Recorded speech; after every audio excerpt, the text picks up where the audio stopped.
Right, so today we're lucky enough to be joined by Dan Jesse, who runs a company called Sparrow Digital in Carlisle in Cumbria. And I've worked with him for many years on many different website projects. So he's the best person to speak to you around everything business and website wise. We will be putting this on our YouTube channel. So if you keep your questions for the end, and then Dan will put his details on and he'll be able to answer any questions anyone may have. So if you share your screen, Dan, seamlessly, like we tried before, then over to you. Perfect. Well, thank you very much for having me, Ben. Thanks for the introduction. So this conversation is about kind of build your online business now. So like an introduction as to what's involved with websites and kind of a few kind of key components which we look at when we're building websites for people, and just things for you to think about as you kind of move forward in the journey. So very quickly, who am I and what do I know? What gives me the kind of the credibility to be here? I've worked with building websites for the last 20 years, which is quite depressing, really, when I think about it, because it doesn't feel like that long. However, it certainly is. And so when 20 years ago, the world was a very different place. There was lots of different things that you had to do. We had Internet Explorer back then, Netscape Navigator, and everything was very complicated, very difficult. You had to learn a specific way of doing things. And that was from a technical point of view to get you to a even base level. And a lot of that's changed now. But through the years, I worked for different design agencies. I worked for a big company in Carlisle called Hydrant, where we did some really big projects, some like £120,000 websites, and worked on some really good projects there. And so working with teams and working with different people who've built up skills over the years, you knowledge share and you build things. And through that, I've tried to absorb as much as I can. And then following those job roles, I've then moved on to making my own business with Sparrow Digital. And then that grew from just me to now we're a team of 6. And that's the credibility from this comes from working with so many different businesses. So within our own business, you get introduced to so many different lines of people that run their own business. And each different website plays a different role for every different business. And figuring out where that website fits within your business is the first question that we're going to look at, which is the why do I need a website? So from your point of view as a business owner or a charity, or even as an individual, so if it's you're an artist and looking to just get your work out there and get a bit of promotion or something, there's a website for most use cases, but it's just trying to figure out exactly why you need a website. So is your website to collect information, or is your website to give your brand some identity online or give it some credibility? So rather than just a Facebook page, you've got something a bit more solid, a bit more permanent that people can go to. Is your website just for providing information, so like Wikipedia or those types of websites, which is information giving, so it's not about what the user can do and can give to you, but it shows you as like an information source. Or is it the final one, which is probably the most prominent in most retail businesses, is online sales? So how can I turn this website user into a customer of mine, and that's and take their money online? So that's one of the more kind of it's a growing industry, and it's becoming easier and easier to get online and take people's money online. So I'm just going to reference my notes, make sure I've not missed anything. Cool. So the next slide I'm going to go through, and I apologize for running a little bit quickly, but I've had a coffee, so I'll get Ben to slow me down if I'm talking a bit too fast. So the next question is what? So why did I need a website? Is it to serve a certain purpose? So you figured out your why, and now we're moving on to the what. So let's say we've got the brand identity, so the basic type of why. Which would be like a logo, some contact information, and a bit of a paragraph about you would be the kind of bare necessities of a website. That's all you need to kind of get something started. So the what of what does it need on there is that, and these are the questions that you ask yourself as you're creating this online experience of your business or brand or your own identity online. And the best way of looking at it, I suppose, is once you've figured your why out, is looking at other people that have a similar why. So why do they need a website? So another business that has similar personality and things that you can aspire to be like and things like that. So it's a great example of what you can do, but it's never the full answer, because your business will have its own nuances and differences to someone else's. And so what does a website need? That's what you have to ask yourself. So if it's just basically about contact information, or is it to take the payment gateways and take people's money? So like what aspects does the user need to see on their screen?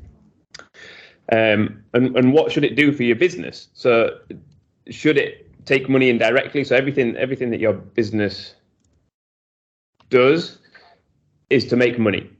So you need to, your website needs to be an asset to your business. So any money that you spend on it has to be returned. So if you're spending £1,000 a year on a website, there's no point spending £1,000 a year on a website if it's making you £300. So finding out directly how that can correlate is to do with the analytics and the user and the footfall and questioning your customers and things like that. So that's something we'll go a little bit into in shortly. But it should always, unless you're Wikipedia and you're a charity or something, it should always have a direct return. And even then, it should still make money to kind of sustain itself. What types of website are there? So we've got e-commerce is probably a big one. So that's what we all use. Well, maybe shouldn't all use Amazon. And then you've got all the other ones that directly take money, and you buy products and you pay for shipping and things like that, and they all come through. And so then you've got, so for e-commerce, we've got things like BigCommerce, Shopify, WordPress, and WooCommerce.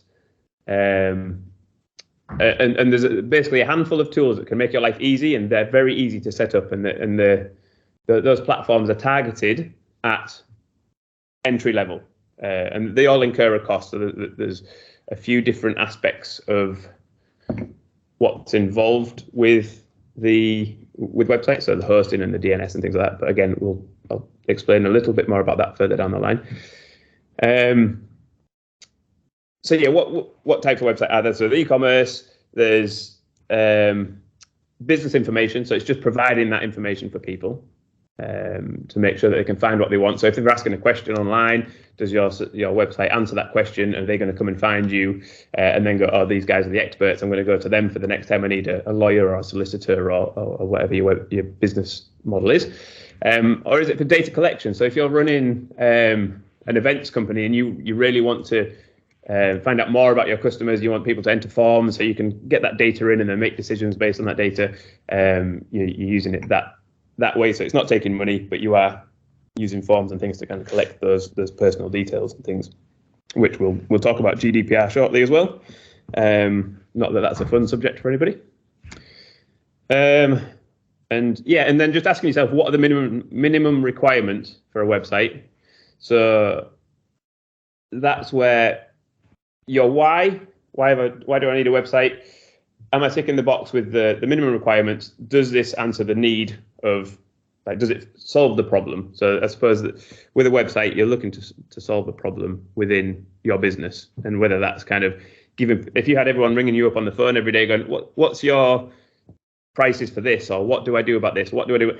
You can kind of stop that amount of phone calls and provide answers to those questions very easily via a website, if it's all done properly. So that's the idea, is to kind of optimize your time and make life a little bit easier. So the next part is the who. So who is your website for? This is something that you need to ask yourself, and this is something that companies like ourselves, we can work with you to help you identify that. But at the end of the day, you are the expert within your business. You understand your audience and your customers better than anyone like ourselves. So all we can do is help you ask the right questions. And this is something that it's all about looking at the different audiences that you'll attract. So someone like Amazon, they attract people that need everything. They want it cheap, they want it quick. So you're looking, like, their demographic must be very broad spectrum. But if you're a specific lawyer looking at kind of a certain type of things, you're looking at the people who will be looking for you. So you're trying to figure that out, and you'll know this as part of your business.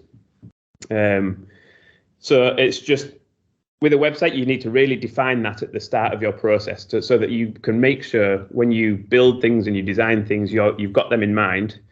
And this is a crucial part of what we do, is we define that at the start so that it's a very easy task to go, does this provide an answer for this audience and this audience and this audience?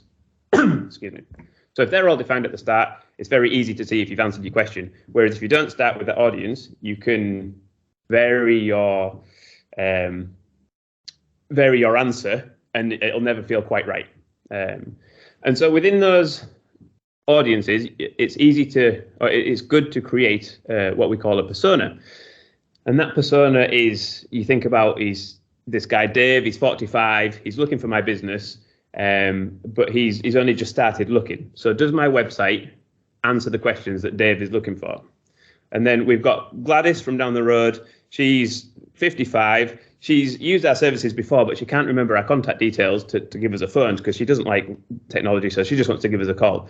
Does the website answer Gladys's problem? And so if you haven't got a phone number on your website, no, it doesn't. So then that's where you come back, and there's a lot of with these personas, you try and you can create their names, you can create their ages, what they're looking for based on examples from your business, and then make sure that you're answering those questions. And it's a really good exercise to do, and it's quite difficult for a lot of people to do because a lot of people haven't analysed themselves down to that level as a business. But once you've done it, it helps no end. So, so what are they looking for? That's part of that persona. So just ask yourself, am I providing those answers? So, yeah. Excuse me. So when you're thinking about their user journey, so did they find you on social media, but they had more questions, so they're going to go through to your website? Are they then going to find more information, or is it just going to be stuck in a bit of a loop and it doesn't provide the answers? So when you're thinking about the who, make sure that you can understand there's different levels of technical ability. So people that can't use a mouse and I don't do social media, or I don't do internet, so can you make their life as easy as possible, because you don't want to make people think. And that's one of the things that we when we do designs and things with websites, that's what we look for. It's like the path of least resistance. So if somebody wants a phone number on a website and you hide it somewhere, they're probably going to leave your website before they find it. So you potentially lost a sale or a customer there. So thinking about those things as the path of least resistance to the most important parts, and that's where the personas really help you tick those boxes. If your audience is young people, then you're pretty guaranteed they'll understand technology and things, so you can maybe be a little bit more fancy with your website and hide things a little bit more or whatever. So so the next, I'm just going to check my notes to make sure I've not missed anything. So we're going to look at how do I build a site? So you figured out the previous parts are to do with your plan, and it's more of a top level view. Now we're going to look at the technical part. So coming back to the Shopify and the WordPress and the Squarespace and the Wix and the Weebly, and this comes back to my previous comment about Internet Explorer, Netscape Navigator. We used to have to build everything over and over again to satisfy these things, and so nobody wanted to build websites because you had to be a developer, you had to be a purist, you had to love the pain of staying up all night to try and figure out the code. Now, creating your own website is very easy, very cheap to a certain level, and the prices can vary from can vary all the way from free. So using Squarespace for free, they offer free services, and you can, I'm just going to quit my chat program.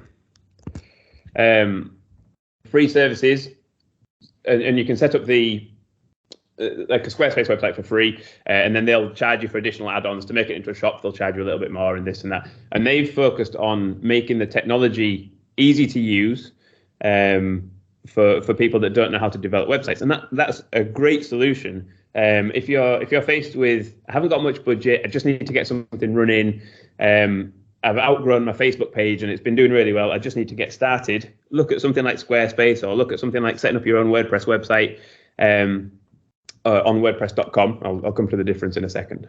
And so these services, you absolutely can do everything yourself to a certain point. When it comes to coding and things, then you can usually avoid that when you're trying to do the basic level of getting your brand online, getting some information pages up, and putting images and things in to really help kind of sit with your brand. And so that's the different platforms. So that Shopify is great for e-commerce. What we found in our business is that it allows e-commerce businesses to really just do what they do best, and that is provide good products to the right people without having technical skills required every day to ship and mark as delivered, mark as posted, and things like that. So it's a great solution. There are regular costs and things with Shopify, as with most of the e-commerce side of things, because any business that can make you money online, they're going to charge you money for the privilege of that. So just to go back a step, you need to own your domain, and this is a valuable part of your website. So, and it's the first part. This is the portal into your website. This is the thing that you'll share, and it's not a good idea to chop and change your domain over the years, because it's almost like your address. If you were to change office all the time, people wouldn't be able to find you. Or if you were to change the location of your shop all the time, people would find it frustrating. It's like, oh yeah, oh no, it's gone again. So it's good to be consistent, and it's good to get it right at the start, but don't let it be a blocker to getting things done. So your domain is your URL. So the thing that you put in the address bar at the top, so www.apple.com or whichever, that is something that you should own yourself. So even if, like a lot of companies that come to us, we don't like to host their domain, because basically they can own the keys to their house. So the owning the domain is like owning the keys to your house. You can let people in, you can let people out, and you can control that with using DNS. But owning the keys to your house is the most important part, because if there was a business to go under, then you can lose access to your domain. And this is something that we've helped customers with in the past, and it's not always solvable. Sometimes you need to wait for the domain to expire and things like that. So you should be looking to pay about £25 to £100 a year for a domain cost. So that's something that you can't really avoid. There are some companies that do like introductory offers and things like that for doing it a bit cheaper, but on a yearly basis, it'll be about that. And when you've got your domain, you've got your DNS, which is your domain name service. I think, please don't quote me on that. And that allows you to show some point my emails to this server and point this to this server. And this is the most technical part, and this is required with every website you do. Some services like Squarespace and some services like GoDaddy and places like that, they make it easier, so you can click and log in and it'll set it up for you. But more often than not, it's not ideal. So that's one of the most problematic parts, and to understand it, you almost need a degree. It's a little bit too complicated, but there's a lot of information out there. If you're a technical person, and you will be able to figure it out. But more often than not, that's the part that people come to us with, looking for advice. One of the important parts there is if you get that wrong. So if you get your DNS wrong, that can take down your emails, it can take down your website and things like that. So it's not something you should rush, and it's something that you should take great care of. So then the last part is your hosting. So you can host it on, there's prices all the way from £5 a month through to £3,000 a month, depending on like how much traffic you get. So some of the international clients, they need kind of bigger infrastructures, and if you're doing like a launch on a certain day and you've got 3 million followers on Instagram, you need to have the infrastructure set up there to deal with that. And so this is where it's not a one package fits all. You need to make sure that you've got your requirements set. So as a startup, it's not as important to go for the all-out package. You can get away with some of the more basic packages. And what that provides is it's the speed of your website, and it provides the security of your website. So shared services like GoDaddy and Heart Internet and the likes of those ones, they are shared servers, which are often, that's where your website gets hacked. So someone else's website gets hacked, and then unfortunately they kind of get into yours. So the next level up from that is a VPS, which is a virtual private server. And that's a lot more secure. So that's a lot more locked down. A lot less websites on it, and you've got a lot more control over that. But again, that's not something you would do as do yourself, you'd go to an agency or something to look after that for you. And then you've got dedicated servers and things which cost like £3,000 a month. Very expensive. And then you need someone to look after that for you. So like a DevOps who can update the PHP version and update this and update that. So there's a lot more involved. So the cheaper it is, the easier it is, but sometimes the less secure. So, okay. I missed the SSL part out there. So when we've got a domain name, you'll notice the little lock up in the top left-hand corner of your domain. And so what that is it encrypts the message from the website to the server. So if it's not secure, any information that's passed along that chain from your browser to the server, people can intercept and people can see that information that's been transferred. So if that's personal data and passwords and things like that, then it's not what we want. So the nice thing is, in this day and age, people have moved towards forcing you to use HTTPS and making it, or the SSL, and making sure that all works nicely. So things like Shopify and Squarespace, they do it for you. It's nice and easy. The more advanced you get, you can get like £3,000 a month SSLs, and it's all a bit kind of crazy at that level, but it's all possible. It's just slightly more secure. So like banking systems, their SSL certificate is just next level. I personally don't understand those ones, but you can get entry level ones for free, or you can get better ones for a bit of a yearly cost or things like that. So they're a bit of a you can find instructions to set them up in different places, but a lot of the good websites kind of set them up for you. So with that, you've got your email. So once you've got your domain, you've got your website hosted on a server. The next part is your email. So, and this is, a lot of people they'll get their own, so they'll have apple.com or whatever for their website address, but then they'll have apple@gmail.com. And it works because it's free. However, my personal opinion is that it cheapens your brand because it makes it look like you're not willing to pay for the email service that you want. Some servers offer email hosting. In our experience, it ends up with quite a lot of spam in there, and they don't have spam filters. So we recommend things like Outlook 365 or Google Workspaces and things like that. So it costs about £5 per inbox per month. But if you're a business and you can justify it, I can highly recommend it. And it just makes life a little bit easier for yourself. So once your website's up, your emails are running, the next part is SEO. And this is probably a buzzword if you've started looking into websites. You may have heard of it, or you may not, but if you've ever searched for something on the internet, on Google, you will be a part of the experience. And so that means that if somebody searches for your brand within Google, do you come up top? Do you come up on the first page? So SEO stands for search engine optimization, and there's lots of tips and tricks that you can do within your website that will help Google go, oh, these guys are relevant to the things that I'm searching for. And so then the more people that click on the results that come up, Google thinks, oh, these guys are relevant. So they'll boost you up the rankings and things. So, excuse me. So with that in mind, there's a lot of little bits and bobs that you can do. So there's technical SEO, which is making sure that your website has a structure of like your heading 1 tags. They are relevant to the page. Your paragraphs have got the keywords in that you think people will be searching for. So for Apple computers, just for like my consistent example, if Apple are looking for MacBooks, they will have a page dedicated to MacBooks, and that page will be structured and it'll say laptop in the body copy. Their images will be tagged with or have the alt text of laptops and MacBooks and things like that. So it's all relevant information based on what the user will be looking for. The people that you built up with the personas, they're going to be looking for a certain thing. Does your website answer that question? If it does, Google, the search engine optimization side, will then start to boost you up the rankings, and that's free. So that side of things, once you've got your SEO working and you come up top or first page of Google, people are clicking on that, you're not paying for adverts, you're not paying for social media boost posts and things like that. It's free traffic.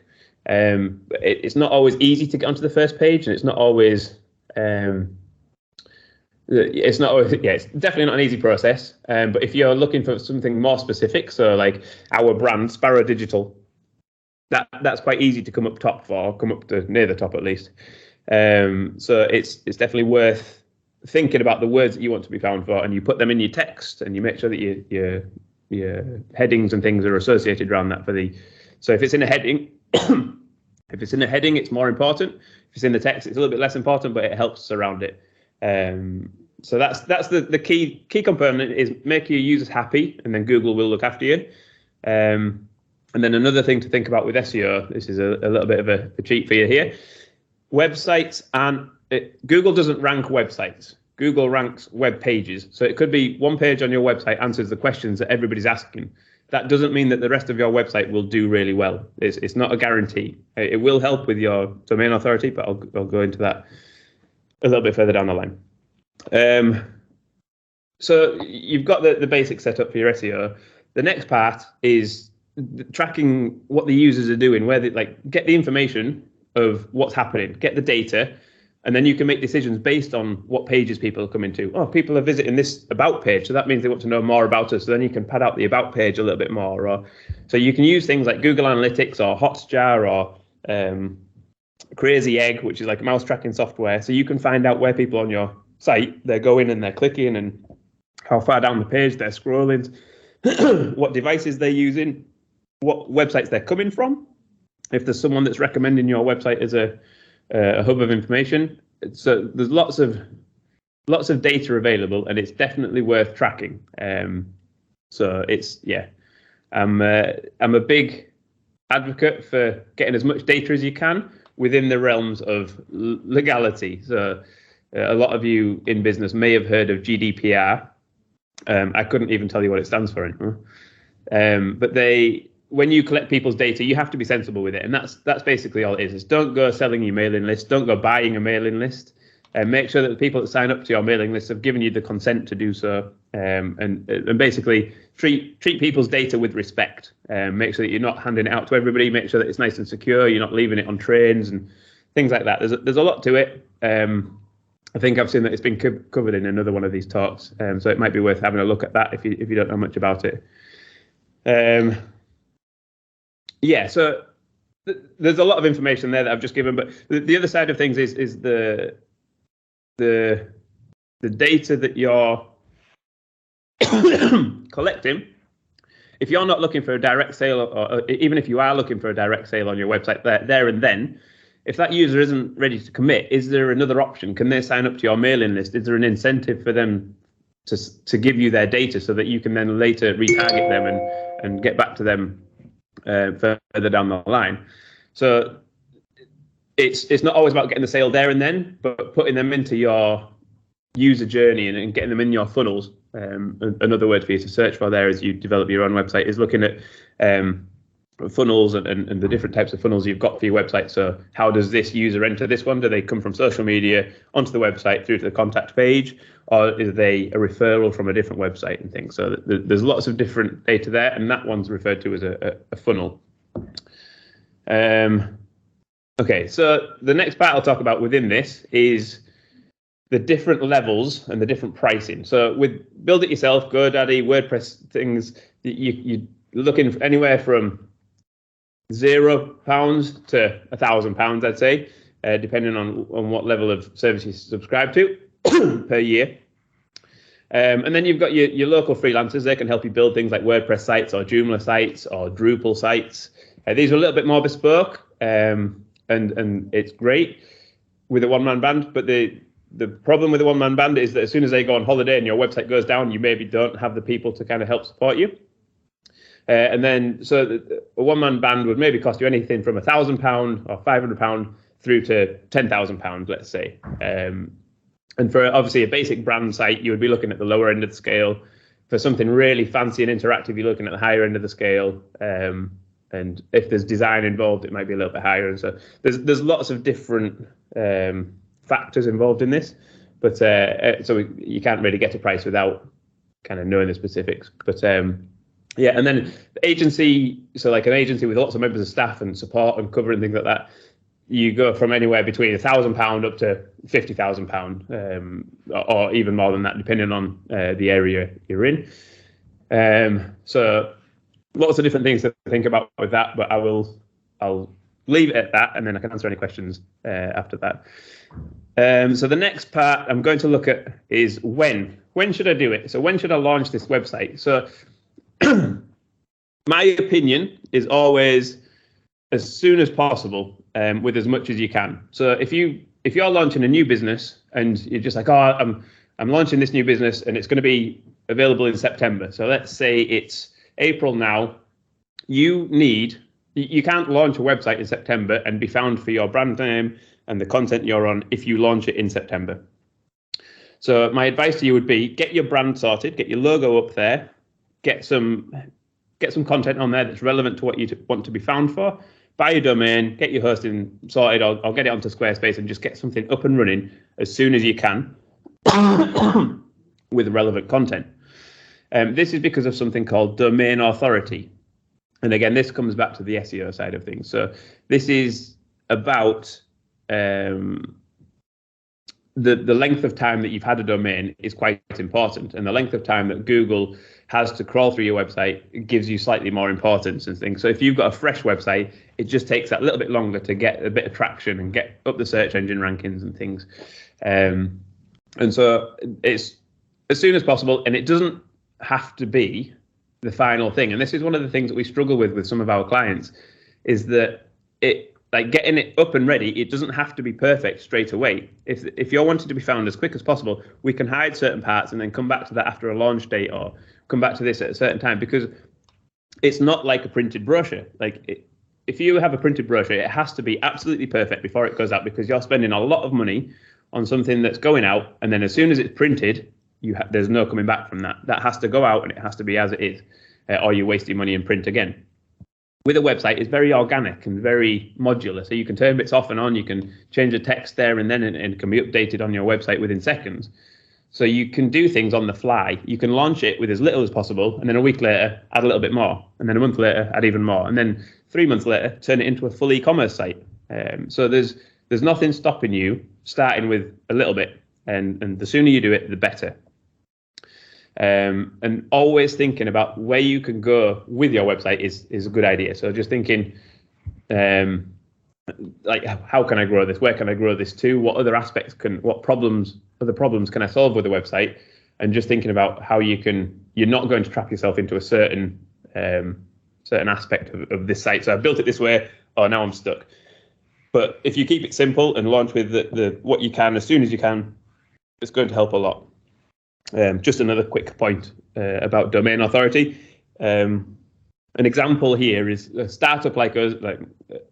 Our domain authority would be about 30 out of 100. So the score is out of 100. So we'd be about 30 out of 100, which is pretty good. But someone like The Guardian or the BBC, they'd be 90, 95 out of 100. So they've got a lot more domain authority. So if you can get someone like Forbes or BBC or whoever to link through to your website, you will gain some of that authority, because it's saying this is someone that we respect highly, someone that's got a 95 domain authority is linking through to a 30. So then it'll bump it up a little bit. So you might get up to 32 or 33. And the more people that you get doing that, the better it is for your website. But that's kind of, once you've got all the basics sorted, you don't need to worry about that at the very start. And so that brings me to the end, really. So just getting something simple up and running, getting your domain name and your email sorted is all the kind of, getting it up and running as quick as possible is the key, in my opinion. So it brings me on to the kind of final roundup, and it's just like anything additional here to try and kind of think about what questions might be asked and things, but it's what could go wrong with your website. So the things that we often find is the domains expire. So that's a one that happens regularly. So when you do look after your own domain, you need to make sure that your bank details are up to date on your registrar, so that when it just automatically renews every year until you tell it not to, until you decide not to use that domain anymore. So that's probably the biggest support we have is people not renewing the domain. And a lot of the ones that we look after is just to avoid that problem. The next thing that goes wrong is websites getting hacked, and this is generally on shared servers like Heart Internet and things like that. And that's why we tend to avoid those now, because it's a lot of you end up spending a lot of money with hacked websites to fix them to just stay still, rather than being able to use your finances to build better and build further forwards within your website. So not getting hacked. And then data security is another problem. So it's just making sure that you've got your SSL turned on and set up, and making sure that the only people on your website that have access to the admin area are the people that you want to have access. So as soon as somebody leaves your company, or somebody that has access to your data isn't allowed anymore, make sure you block them, delete their access and things like that. And maintenance. So with a WordPress website, there's two different parts of WordPress. So you've got WordPress.com, which is a hosted solution. So you don't need to worry about a server. You don't need to worry about hosting or SSL certificate. They'll manage that for you. And then they just take they charge a monthly fee. Or there's WordPress.org, which is an open source version of what they run, but you can use it on your own servers. So you can adapt it, you can customize it a bit easier. You can host it yourself, and so if you've got lots of traffic coming, you can set up load balancers and all the fancy stuff that comes with the more expensive servers, and it allows for kind of higher traffic load on days when it's like if you're launching a product and everybody's coming at once, that can become problematic on some smaller websites.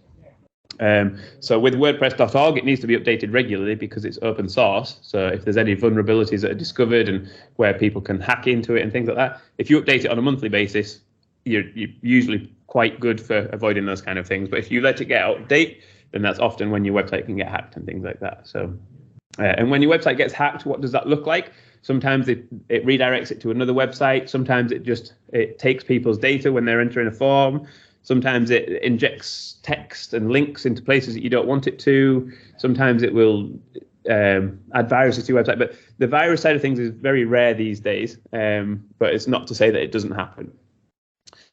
So my last point is technical debt and the bigger picture. So what does that mean?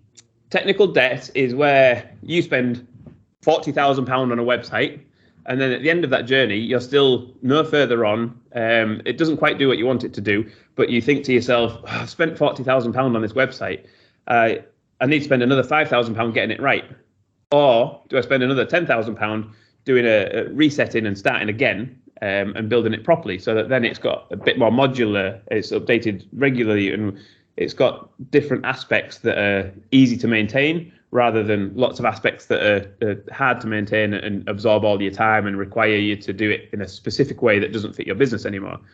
So as you develop your website, you've got to think about, well, if I did want to turn this into an e-commerce site, what would be the steps involved there? Have I done the right thing here in terms of allowing future growth? So I've built my brand up, I've got my logo, I've got my phone contact details on there. It's in WordPress.org, so I'm using a local freelancer to build it up. Can I use those aspects again, or am I basically going to have to write all the money off that I invest with this freelancer and then start again with a different freelancer to be able to do something like an online shop? So thinking about those things in advance will help you and save you money, and just making sure that that's part of the conversation. Sometimes it might not make a difference, but sometimes it might. So it's just worth keeping in mind as you grow. And just ask the right questions, and in terms of, does this limit me further down the line?